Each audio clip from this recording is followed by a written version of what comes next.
Bom dia, meu amigo, tudo bem por aí? É estranho perguntar tudo bem por aí, né?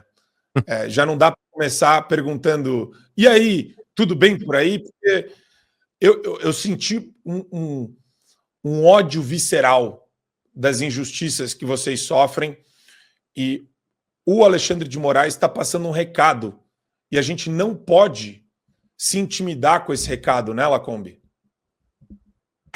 Marcão, bom dia para você, Didi, minha querida amiga Esther. É bom estar com vocês aqui. Bom dia para todo mundo acompanhando o Fio Diário.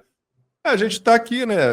Não desanimamos, Marcão. Obviamente que o sentimento de injustiça é o que provoca mais revolta, né? Não tem como você ficar imune à revolta diante de tanta injustiça. Então a gente realmente fica chateado, mas, cara, quanto mais pancada a gente leva, né? O Alan sempre fala da massa e do fermento.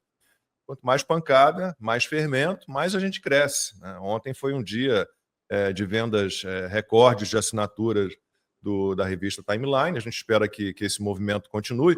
Claro, estamos preocupados porque a gente entende que nem todo mundo sabe usar o VPN. Então, a partir de hoje, estamos aqui há poucas horas, né? Daqui a meio-dia de horário de Brasília, a gente entra com Conversa Timeline no YouTube, com o canal banido do Brasil. Então, a gente estava batendo ali no YouTube uma audiência entre 8 mil e 10 mil todo dia. A gente vai ficar monitorando aqui para saber quantas pessoas continuam com a gente, apesar do banimento do canal no YouTube. Foi uma onda assim, muito triste, né? Começou com um aviso do X enigmático, só dizendo que veio uma ordem do STF, citando uma lei lá, citando o Marco Civil da Internet, dizendo que tinha vindo uma reclamação legal, uma demanda legal para banimento da nossa conta no X, né, da Rede Timeline, @Rede Timeline no X.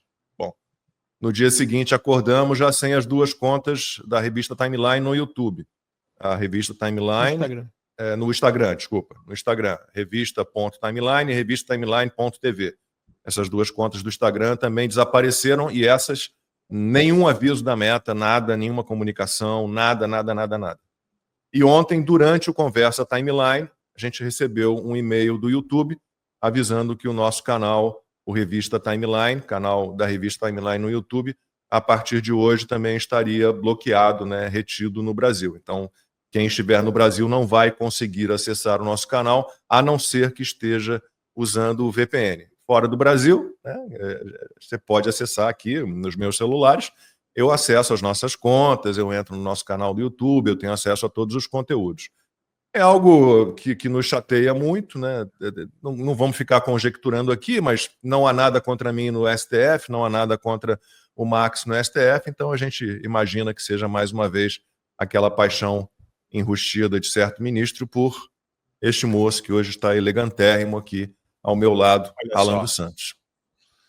Queria te ouvir também, Alan, te trazer para a conversa.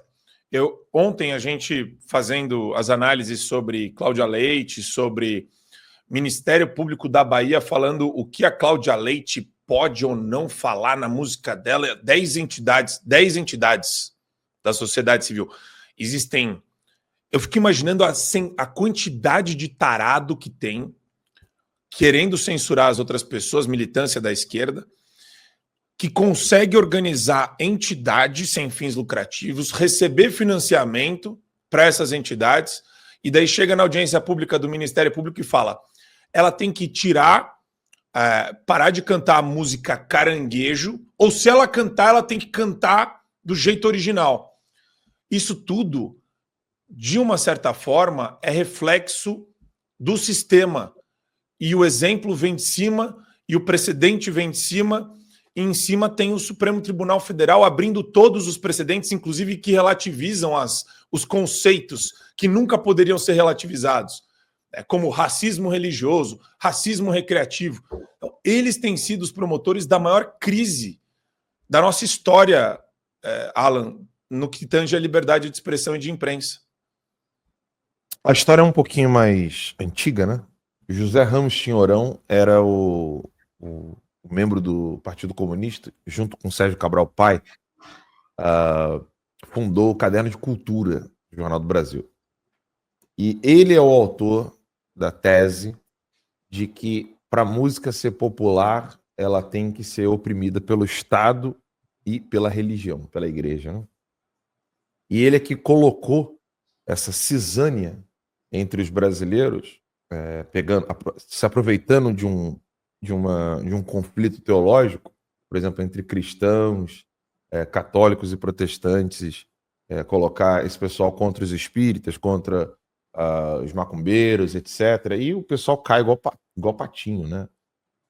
Porque confunde a discussão teológica e transforma isso numa questão política.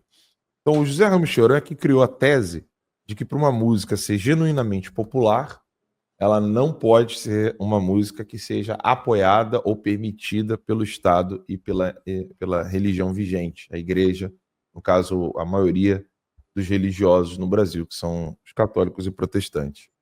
E daí que ele foi transformando o conceito de popular e tirando isso do povo, ou seja, tirando o conceito de popular do popular. Por exemplo, você não tem música gaúcha como categoria de MPB, música popular brasileira. Você não tem a Bumba Meu Boi, do norte do Brasil, como música popular brasileira. Você não tem o forró como música popular brasileira. Você não tem a literatura de cordel como música popular brasileira. Você não tem o sertanejo como música popular brasileira.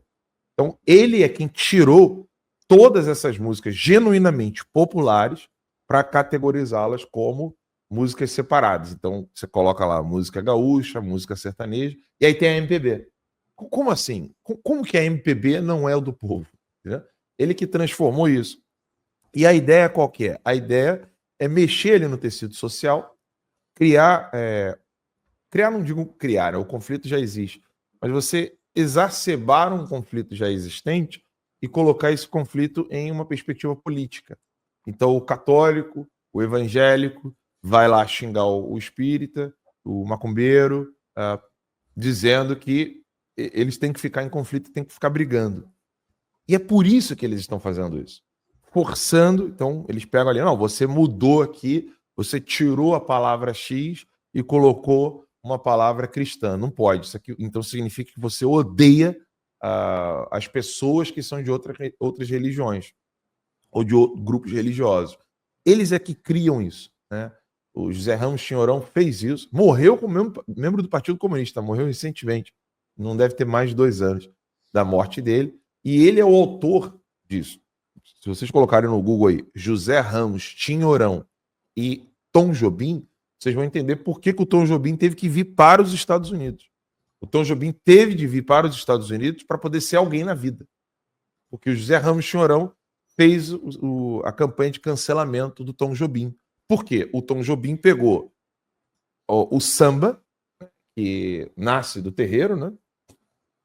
E coloca uma mistura de samba com jazz. O jazz é de onde? Estados Unidos. Não pode. Influência americana. Ele vai dizer que é influência estadunidense. Como é que eles falam? Estadunidense. Estadunidense. Estadunidense.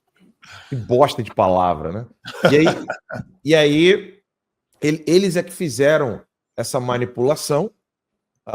Tanto é que se você pegar uma música da Carmen Miranda, dizem que estou ficando americanizada. Já ouviu essa música?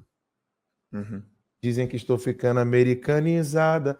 Ela já tinha sido alvo do Partido Comunista, porque ela fez sucesso onde, Marco, DJ Red Pill e Esther? Aqui, Nos Estados Unidos. Exato. Aqui nos Estados Unidos. Ou seja, eles já fizeram a caveira da Alan, quando eu fazia... Você está me lembrando de uma aula de história que eu tive na graduação que falava que ela trabalhava para o Império Americano. Eu ouvi o professor de história falando que a Carmen Miranda... Os comunistas isso fizeram gravado. Está gravado, foi primeiro colegial. Eu estava ouvindo Eles fizeram isso para destruir a carreira dela. Sim. E por que eles fizeram isso? Daí que a gente sempre fala, que vocês falam, nós falamos, a importância do aspecto cultural. E quem quer lutar contra os comunistas não entende. Pensa só em presidência de Senado, presidente de Câmara, que é sempre a mesma novela, de 2 em 2 anos. São sempre os mesmos bostas, os mesmos canalhas, os mesmos pilantras. E aí o aspecto cultural fica à mercê. O cara, olha onde estava o José Ramos Chinhorão. Ele criou o caderno de cultura do Jornal do Brasil em um jornal, né, no qual escrevia, na época que ele criou, escrevia o doutor Plínio Correia de Oliveira, fundador da TFP. Você imagina você pegar hoje o Show da Manhã, e aí quem vai criar um programa de cultura do Show da Manhã vai ser um comunista, membro do Partido Comunista, e todo mundo fica de boa aceitando. Sim. Era isso que estava acontecendo naquela época. E aí vamos voltar lá para Cláudia Leite. O que eles estão querendo fazer? Ela tem que passar pelo rito de beijamão. Passa pelo rito de beijamão, quem manda somos nós. E a nossa estratégia é colocar uns contra os outros. E aí, politicamente, eu, por exemplo, sou católico. Eu tenho amigo macumbeiro, eu tenho amigo maçom, eu tenho amigo protestante, eu tenho amigo espírita. E nós nem sequer entramos em debates teológicos. E quando a gente entra em debate teológico, fica claro, límpido e transparente que é teológico. Sim. Não tem nada a ver com a pessoa, não tem nada a ver com a política, não tem nada a ver com nada. Só que os comunistas não. Os comunistas, quando eles querem pegar uma divergência teológica ou uma divergência antropológica, seja lá o que for, eles já querem colocar aquela coisa do oprimido e do opressor. Aí já começa a luta de classe. Eles fazem sempre isso. E é isso que eles estão fazendo com a Cláudia.